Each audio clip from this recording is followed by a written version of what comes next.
The primary thing that convinced us on most of the accounts was the alleged conversation with Russert. It was either false, which some of us believe it never happened, or if it did happen, Mr. Libby saying that he was surprised to hear about Mrs. Wilson.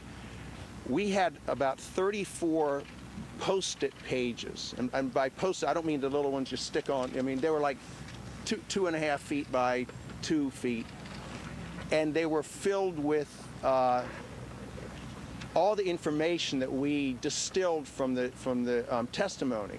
And we took a long time to do that. We took about a week just to get all these little building blocks there. And what we came up with was that Mr. Libby either was told by or told to people about Mrs. Wilson at least 9 times, and in a period of time that it would be extremely. I mean, we were told he had a bad memory, and we actually believed he did. But Mr. Hanna's testimony that he would forget from morning to evening who told him something was contradicted by Mr. Hanna's testimony that said he had an incredible grasp of details and arguments, so that even if he forgot that someone had told him about Mrs. Wilson, who had told him, it seemed very unlikely that he would have not remembered that about Mrs. Wilson. So we had all these conversations, the dates when Grossman contacted him about, he had gone to Grossman, said, would you find out about Mr. Wilson? And Grossman came back, and I think those of you who were at the trial heard, he said, well, I thought it was an interesting tidbit that his wife worked at the CIA as well. We have the Joe Wilson article with notation from the vice president on the page saying, was this just a, did the wife just send him on this, whatever it was, junket or something? There were just so many of those things that it was just very hard not to believe that how he could remember it on a Tuesday and then forget it on a Thursday and then remember it 2 days later. Now, having said that, I will say that there was a tremendous amount of sympathy for Mr. Libby on the jury.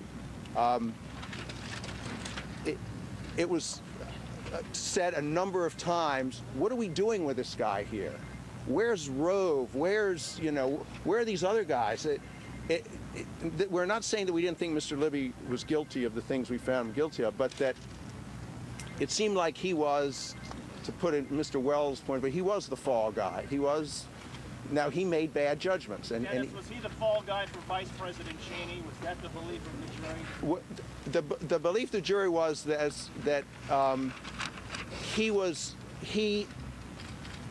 tasked by the Vice President to go and talk to reporters.